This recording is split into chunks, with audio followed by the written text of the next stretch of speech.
Bienvenue encore une fois à ce journal clôture à Kigali, ce vendredi du Forum africain sur la migration. Ce forum qui a débuté le 18 octobre courant s'est focalisé entre autres sur les problèmes du changement climatique, la principale cause de la migration sur le continent.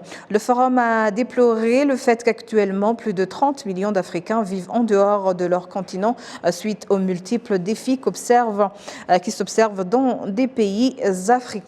Ce forum a connu la participation des délégués venus de 7 pays africains, membres du mouvement panafricain.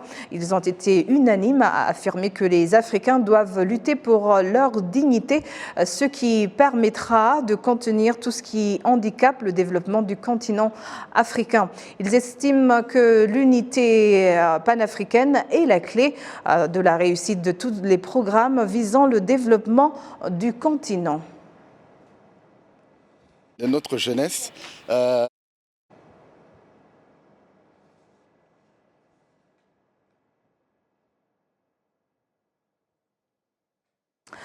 Alors que le barreau du Rwanda célèbre ses 25 ans d'expérience, un cabinet d'avocats bilingues vient de voir le jour au Rwanda, fondé par 3 avocats de très longue expérience au niveau international. Dans ce cabinet, ces avocats se proposent d'appuyer les efforts du Rwanda. Nous y reviendrons tout à l'heure. Une délégation de 22 personnes en provenance du Burundi et au Rwanda pour s'inspirer de l'expérience des femmes et des jeunes Rwandais occupant des positions de prise de décision, et tout cela dans le cadre de la construction de la paix et de la justice. Les détails avec Amandine Ndikumasao. Les femmes et les jeunes qui proviennent du Burundi effectuent un voyage d'études au Rwanda depuis le 19 octobre 2022 où ils ont visité différentes organisations qui luttent pour le développement de la femme et des jeunes. La coordinatrice de Just Future, Buruke Marie Concessa, indique que l'expérience acquise au Rwanda leur servira d'exemple au Burundi dans le développement de la femme et des jeunes. Nous avons visité dans différents districts l'organisation Dorcas Consolation, qui vraiment a donné qui donne un appui sur les serviettes hygiéniques parce que le manque de serviettes hygiéniques pour les filles, c'est un blocage pour bien continuer les études. Parce que si une fille est appelée à s'absenter 3 jours chaque mois, vous comprenez que quand même là, c'est un défi. Donc, c'est-à-dire, elle prépare les filles à se valoriser elles-mêmes. Mais également, elle contribue aussi dans la lutte contre les violences basées sur le genre, surtout les viols. Avec Women Opportunities CENTA, nous avons remarqué que là, il y a plusieurs AGR, il y a plusieurs activités artistiques. Et ça, c'est un élément important pour la participation de la femme. Le renforcement économique de la femme, de la fille, l'autonomisation de la femme et de la fille, c'est vraiment une des priorités du gouvernement, à travers d'ailleurs la mise en place d'une banque pour les femmes et d'une banque pour les jeunes. Et nous avons vu que c'est une base pour faire participer les femmes. Avec de Rosagne. De Rosagne, nous avons vu que c'est une organisation qui est née après la crise. Et nous avons compris que la femme doit contribuer pour la paix. Le jeune Burundais doit contribuer pour la paix, pour le renforcement de la paix, pour le développement durable à travers la paix. Voilà le message que nous pouvons donner, c'est que les organisations que nous avons visitées, également avec le réseau des femmes qui nous a conduits dans ces districts, c'est d'abord le renforcement des organisations d'abord elles-mêmes, l'encadrement de la femme, de la fille et des jeunes globalement, mais également chercher tout un kit qui peut le préparer pour sa promotion. Ce n'est pas seulement mener un plaidoyer pour aller dans les places, mais c'est l'accompagnement d'abord qu'on doit faire aux femmes, aux filles et aux jeunes globalement. La responsable de l'organisation Réseau des femmes, hôte de la délégation en provenance du Burundi, s'exprime sur le partenariat qui vise à échanger l'expérience pour le développement de la femme et des jeunes. twabafashije rero gusura imwe mu miryango itari iya leta iharanira iterambere ry'umugore. Nous leur avons fait visiter certaines des organisations non gouvernementales qui luttent pour le développement des femmes et aujourd'hui il est prévu qu'on s'entretienne avec des agents de différents organes, y compris ceux de la sécurité et du gouvernement. Le but est d'échanger l'expérience, surtout de notre part en insistant sur l'impact de la volonté politique et la bonne gouvernance. Une délégation de 22 personnes en provenance du Burundi était au Rwanda pour s'inspirer de l'expérience des femmes et des jeunes rwandais occupant les positions de prise de décision, et tout cela dans le cadre de la construction de la paix et la justice. Ce groupe est au Rwanda depuis mercredi de cette semaine où ils ont visité différentes organisations qui luttent pour le développement des femmes et des jeunes. Les organes concernés en priorité par l'éducation des enfants indiquent que la famille est le lieu privilégié de l'éducation intégrale des enfants. Ils affirment que faute d'encadrement familial, l'enfant manque de ressources indispensables pour affronter les difficultés de la vie dans l'avenir. Olive Nété, reportage. Nakirutimana Pacifique, âgé de 28 ans, se prépare au mariage. Il se félicite d'avoir grandi malgré l'enfance difficile dans une vie d'orphelin. La vie de l'orphelinat était dure. On ne s'épanouissait pas. On se demandait ce qui adviendra dans l'avenir. On vivait ainsi, mais bien appliqué en classe, dans l'espoir de trouver une famille d'accueil. Il arrivait que certains enfants trouvent des familles d'accueil après des années. Depuis 2012, le gouvernement du Rwanda a mis en place le programme d'éducation des enfants en famille. Les enfants qui ont bénéficié de cet encadrement, tout comme les éducateurs, sont unanimes à dire que grandir en famille est tout indispensable pour l'éducation intégrale de l'enfant, comme l'indique Nyirangendahimana Saverine, un parent qui a adopté des enfants orphelins.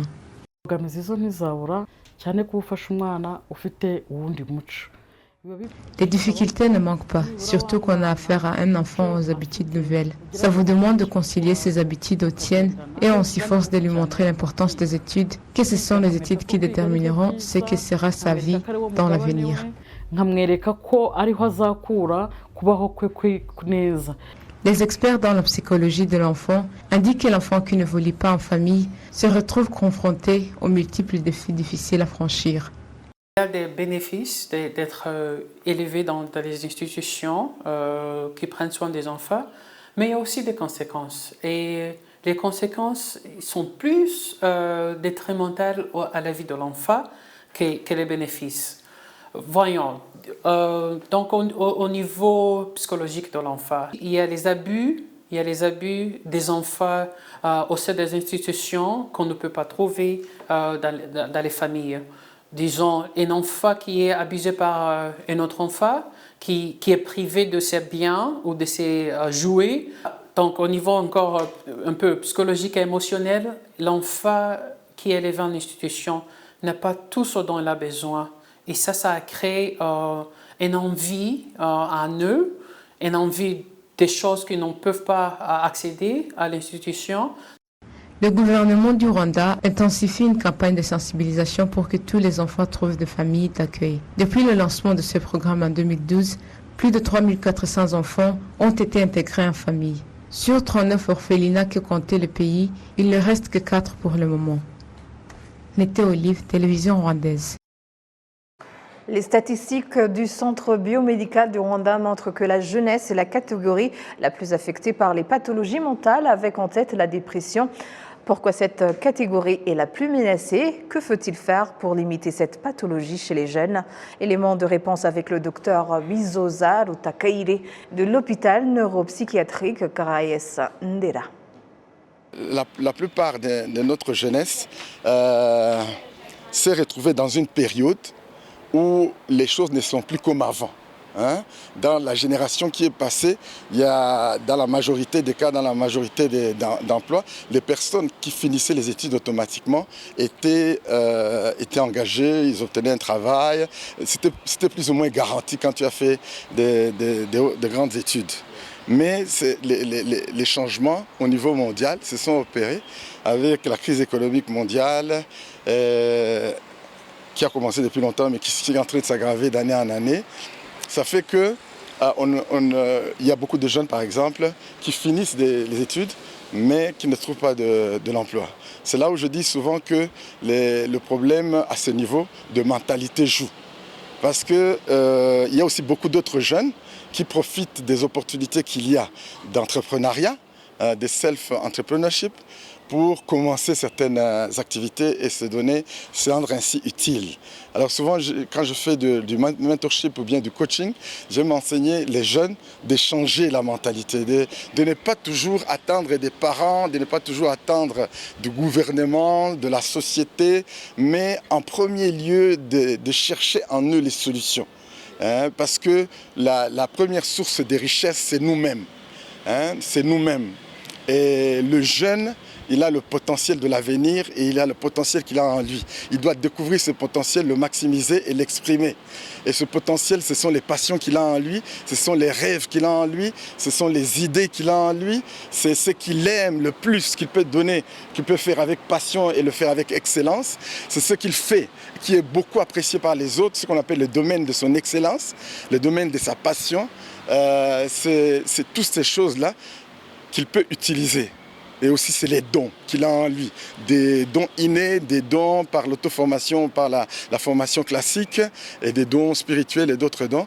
Toutes ces choses, il doit changer de mentalité en se disant quels sont les besoins qui sont dans la société que je peux résoudre. Au niveau social, au niveau spirituel, au niveau des familles, au niveau de la psychologie. Le premier capital, c'est ce que tu as en toi. Cherche d'abord à découvrir ce que tu as en toi, ça va provoquer la manifestation du capital. Parce qu'à partir de l'idée, à partir du moment où tu commences à te poser des questions du genre, quels sont les problèmes qui sont dans la société que je peux résoudre? Parce que chacun de nous a un niveau des choses qu'il connaît, que l'autre ne connaît pas, des choses qu'il a, que l'autre n'a pas. Qu'est-ce que je peux aider pour aider les autres? Dès que tu commences à te poser des questions comme ça, tu peux créer des choses qui sont innovatrices et qui peuvent te permettre d'être occupé. Peut-être au début volontairement, comme ces jeunes filles, ils ont commencé volontairement. Après, ils ont eu des financements. Vous pouvez vous associer comme ils se sont associés. Ils ont créé des groupes d'entraide, des groupes d'écoute dans la société, dans leurs écoles. Puis finalement, comme les gens ont vu qu'ils faisaient quelque chose de tangible, on les a aussi apporté des financements, des aides. Alors, comme nous le disions tout à l'heure, nous accueillons dans notre studio, nous allons parler du barreau aujourd'hui comme invité. Nous allons parler de quelques questions aujourd'hui par rapport aux lois, aux droits en général. Dans ce cabinet fondé par 3 avocats, comme je le disais, de très longue expérience au niveau international, ces avocats se proposent d'appuyer les efforts du Rwanda dans la lutte contre la culture de l'impunité, surtout concernant les suspects du génocide des Tutsis en 1994 ici au Rwanda. Pour en parler, nous accueillons dans ce studio Maître Gilles Parwell. Il est avocat français. Maître Gilles, bienvenue dans nos studios. Bienvenue dans nos studios. Merci de m'avoir reçu. Alors, pour commencer, pourriez-vous nous dire brièvement ce que vous apportez au Rwanda, surtout dans ce domaine de la justice ? Alors, c'est une vieille histoire, puisque ça remonte à 1994. Je suis arrivé au Rwanda juste après la fin du génocide des Tutsis.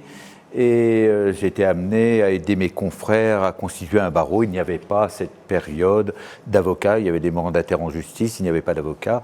Et donc j'ai aidé mes confrères à constituer un barreau, à devenir de vrais avocats, tels qu'on le conçoit aujourd'hui. Ensuite, petit à petit, je suis resté au Rwanda, de façon épisodique bien évidemment, mais continuellement. Pour vous donner un exemple, ça fait plus de 100 fois que je viens dans votre pays, c'est vous dire l'intérêt quand même que j'y porte. Et j'ai assuré une partie de la formation de mes confrères dans un premier temps. Je les ai pris en stage en France. Je leur ai montré comment fonctionnait un barreau, ce qu'on pouvait attendre d'un avocat en ce qui concerne tant sa formation que sa responsabilité. Et puis, je me suis surtout intéressé, parce que j'ai été perturbé par ce que j'avais vu à la fin du génocide, et ce que je pouvais faire, moi, à titre personnel, dans cet objectif-là. La seule chose que je pouvais faire, c'était faire du droit, donc aider les victimes du génocide à pouvoir avoir une réponse à ce qu'ils attendaient. J'ai, dans un premier temps, recherché l'extradition des génocidaires qui se trouvaient en France. Pendant pour moi une dizaine d'années, j'ai essayé de faire en sorte qu'ils soient jugés ici au Rwanda. Malheureusement, la Cour de cassation en France, même si les chambres de l'instruction me donnaient raison, cassait les décisions qui étaient rendues devant ces chambres de l'instruction. Et aujourd'hui, après cet épisode, et depuis que les relations diplomatiques avec la France se sont un petit peu améliorées, eh bien, on intervient avec mon cabinet, avec les autres membres de mon cabinet, dans les procès des génocidaires ou des présumés génocidaires, pour ceux qui ne sont pas encore condamnés, qui se trouvent sur notre sol par application de la compétence universelle. Oui, d'accord. Justement, en parlant de ce combat, comment est-ce que vous menez ce combat hors du Rwanda aujourd'hui? Comment ça se passe? Alors, étant donné que je suis à cheval sur le Rwanda et puis sur la France, ça m'est assez facile puisque je prépare les dossiers ici et puis je vais les plaider en France. Donc là, il n'y a aucune difficulté. Et puis, je crois que notre cabinet est connu et reconnu comme étant un cabinet spécialisé dans la défense des victimes du génocide des Tutsis au Rwanda. En parlant de votre métier d'avocat en France, comment est la lutte, je dirais, contre l'idéologie génocidaire et le négationnisme qui, malheureusement, aujourd'hui, on l'observe de temps en temps, si on regarde les infos ou bien sur les sites, les réseaux sociaux. Comment ça se passe aujourd'hui? Alors, ça ne se passe pas très bien, ou ça passait pas très bien pendant un certain temps, puisque, en fait, ce négationnisme était reconnu dans notre loi française qu'à l'encontre de la Shoah. C'est-à-dire que les autres génocides étaient totalement occultés et on pouvait dire tout ce qu'on voulait, que ce soit sur le génocide des Arméniens ou que ce soit le génocide des Cambodges ou bien évidemment du génocide qui nous intéresse, c'est-à-dire le génocide des Tutsis au Rwanda en 1994. Et grâce à une QPC, c'est-à-dire une question prioritaire de constitutionnalité qui a été effectuée par mon associé, Maître Guy Sagara, eh bien tout a été changé puisque aujourd'hui on ne peut plus avoir des propos négationnistes à l'encontre d'aucun des génocides, quels qu'ils soient. Donc ça, c'est une grande avancée. Alors parfois, il y a des affaires qui sont...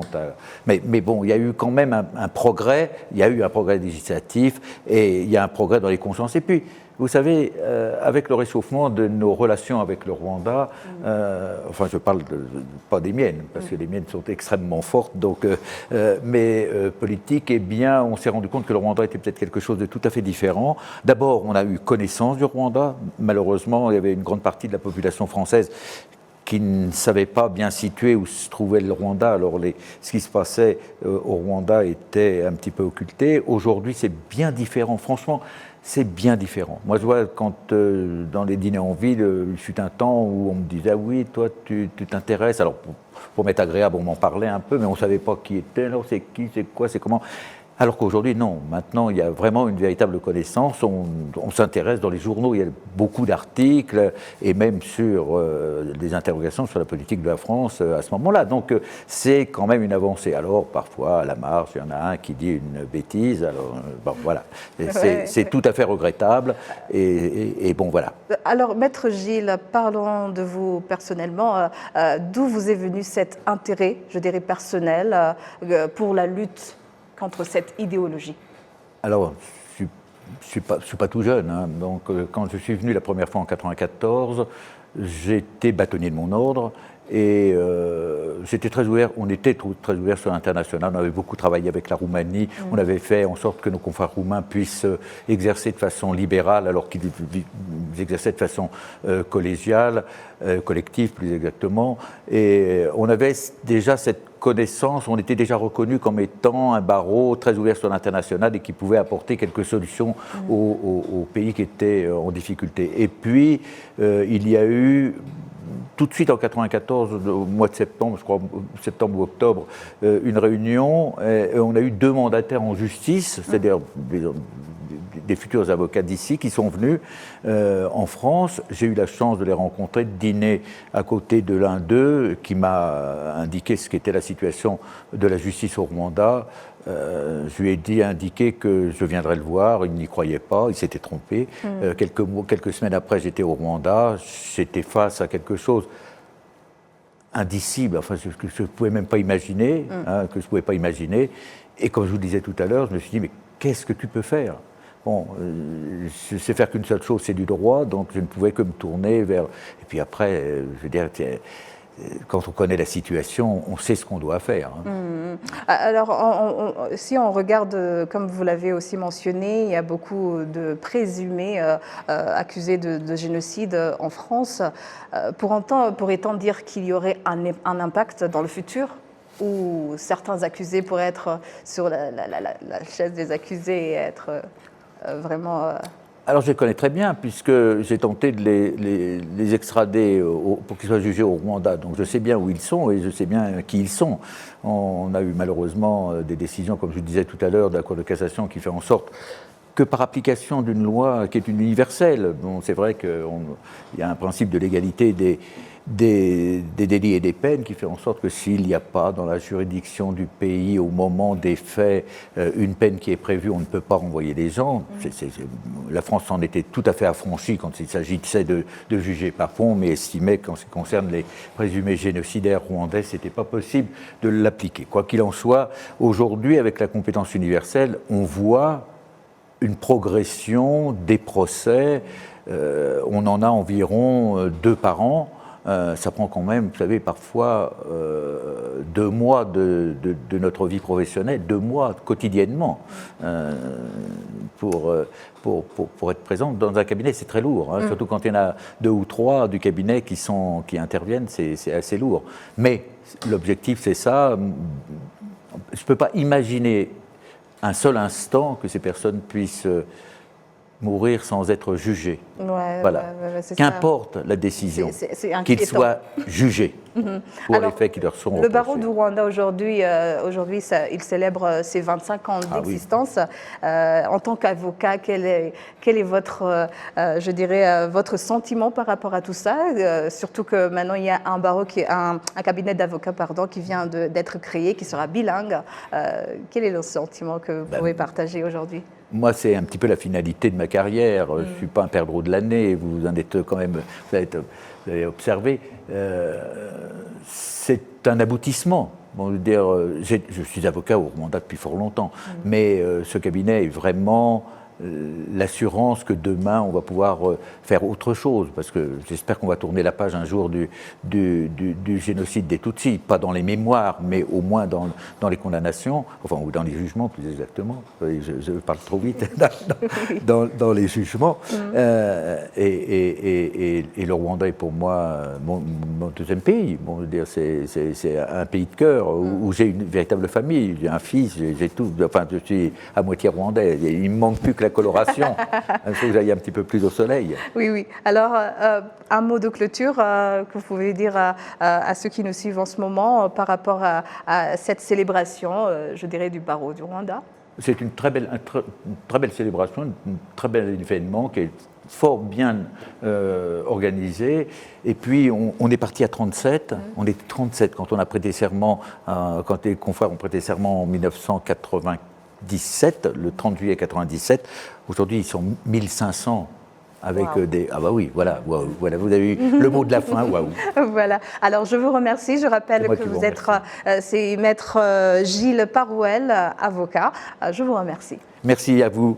Voilà, c'est tout pour l'instant et en nom de toute l'équipe qui a contribué à sa réalisation, je vous remercie, je vous souhaite un bon week-end et d'ici là, portez-vous bien.